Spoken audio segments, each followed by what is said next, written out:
Bonjour à tous. Eh bien écoutez, aujourd'hui j'ai décidé de monter cette chaîne YouTube parce que j'aimerais discuter d'un sujet qui m'intéresse au plus haut point, que sont les violences sexuelles faites aux enfants et en particulier les violences sexuelles faites aux garçons. Pourquoi ce sujet en particulier? Tout simplement parce que de un, ça me concerne, et ensuite parce que j'ai pu observer autour de moi que souvent sur ce sujet précis dans les violences sexuelles faites aux enfants, pour ce qui concerne les garçons, c'est souvent associé à un milieu en particulier, des agressions sexuelles faites dans le milieu sportif, où bon nombre de témoignages maintenant apparaissent sur ce que des jeunes ont pu subir dans le milieu sportif, ou encore dans le milieu religieux. Et je pense que là-dessus, j'ai pas forcément besoin de détailler. Malheureusement, ce type d'acte ne souffre d'aucune particularité. C'est-à-dire que vous pouvez avoir ce type d'acte autant dans le milieu familial, amical, scolaire, qu'avec des inconnus complets. Voilà. J'ai aussi envie de parler de ce sujet parce que j'ai pu remarquer autour de moi que ça souffrait d'énormément de tabous. Que ça souffrait d'énormément de caricatures ou encore d'idées préconçues. Voilà. Et enfin, parce que même si effectivement, statistiquement, il y a peut-être, et j'emploie bien le mot peut-être, moins de victimes chez les jeunes garçons que chez les jeunes filles, pour autant c'est une réalité, et ce n'est pas parce que statistiquement elle est moindre qu'elle doit être occultée. Voilà, tout simplement. Donc le but de cette chaîne, c'est tout simplement de pouvoir échanger avec vous sur les questions que vous pouvez avoir et pouvoir vous livrer mon témoignage, mon vécu, mon expérience, pouvoir vous donner aussi peut-être des petits tips sur comment se reconstruire, comment aller mieux, comment se relever d'une situation pareille. Vous parlez aussi de justement mon parcours de qui j'étais avant, qui je suis devenu avec ça, les séquelles que ça a pu me laisser,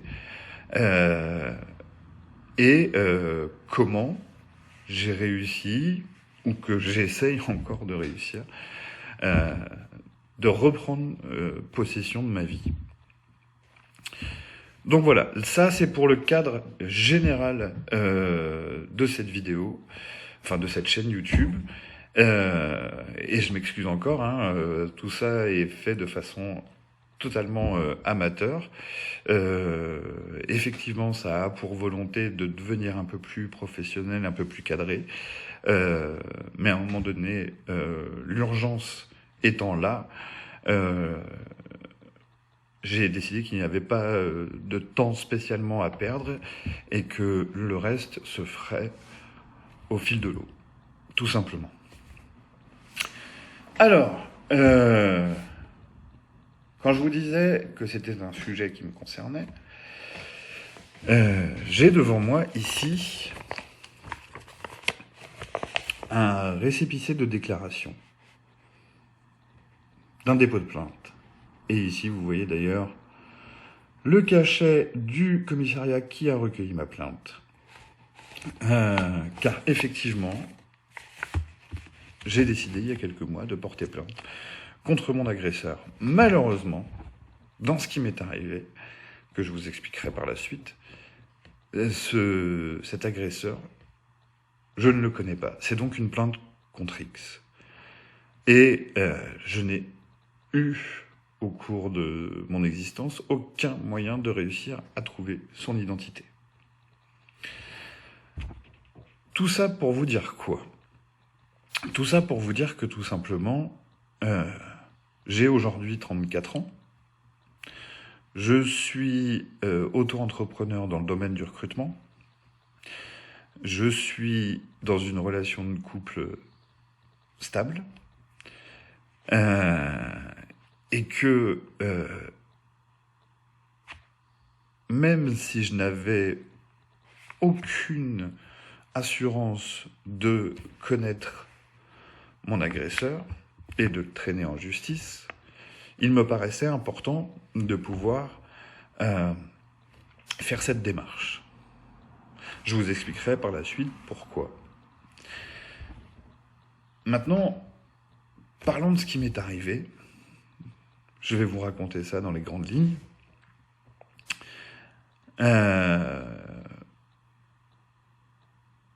Il s'avère qu'en fait, à 11 ans, j'ai été violé. J'ai été violé par un inconnu lors d'une sortie avec mes parents, et j'ai été violé par un inconnu dans la rue, sans y opposer une résistance particulière. Je suis issu d'une famille de 3 enfants, et issu d'une famille tout à fait protectrice, tout à fait aimante, et d'une catégorie sociale professionnelle relativement aisée. Je vous dis ça parce que, encore une fois, il n'y a pas de critères ou de type particulier de victime. Cela peut arriver à n'importe qui, n'importe quand, n'importe où, presque, mais surtout à n'importe qui. Quelle que soit l'éducation que vous avez pu donner à vos enfants, quelle que soit la catégorie sociale professionnelle que vous avez, quel que soit son genre, etc. J'étais à 11 ans quelqu'un de relativement développé physiquement, je devais faire dans les 1m70. Je suis loin d'être quelqu'un, et depuis très longtemps, de frêle.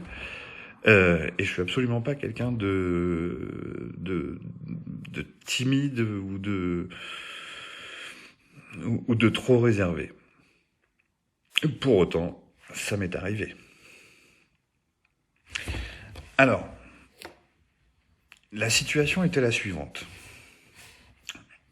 Je ne vais pas forcément rentrer dans les détails, déjà pour pas forcément vous heurter, et ensuite parce que ça sera l'occasion d'y revenir plus tard,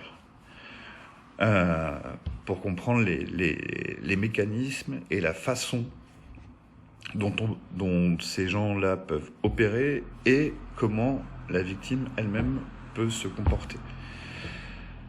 Donc dans les grandes lignes, on part à 11 ans, au printemps, dans une très grande brocante du côté de Amiens avec mes parents, moi seul avec mes parents, où ils voulaient aller à cette brocante. Et lors de cette brocante, il y avait un spectacle de dressage de chiens, démonstration de chiens.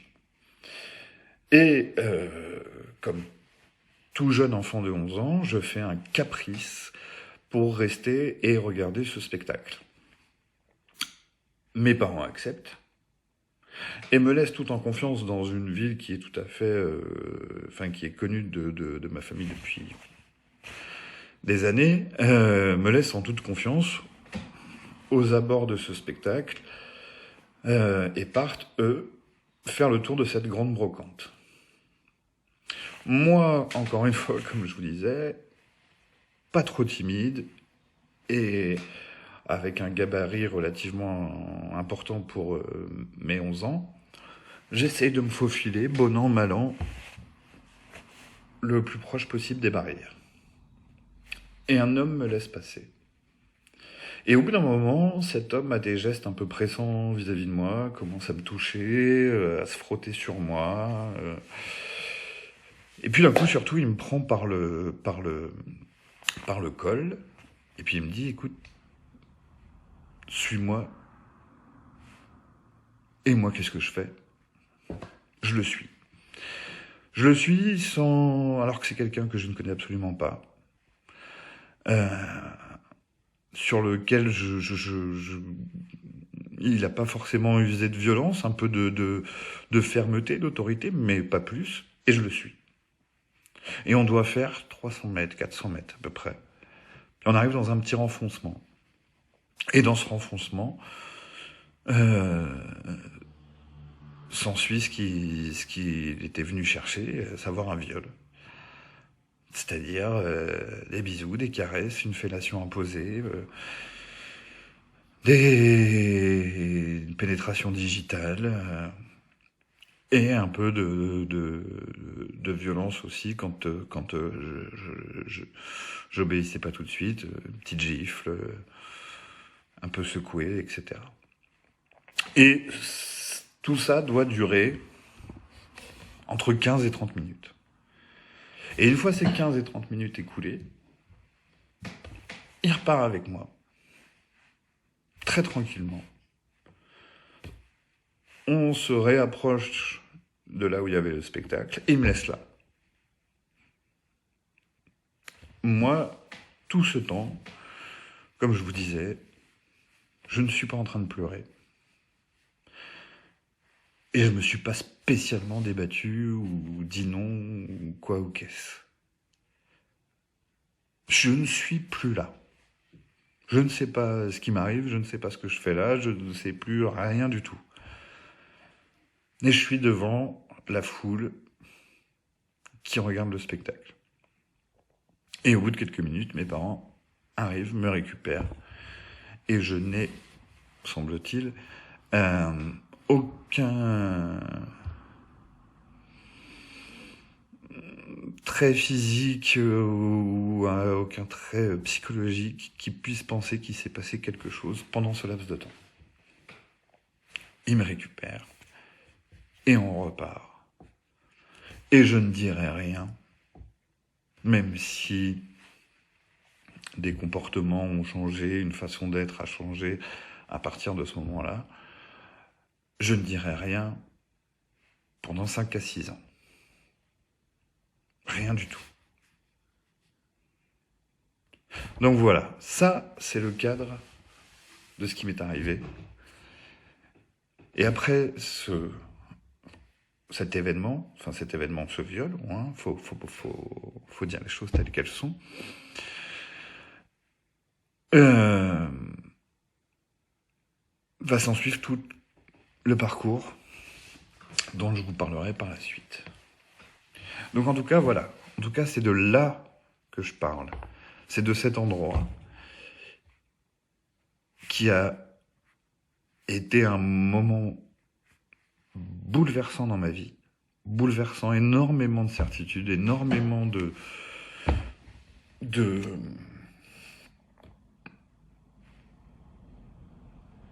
choses, d'endroits dans ma vie.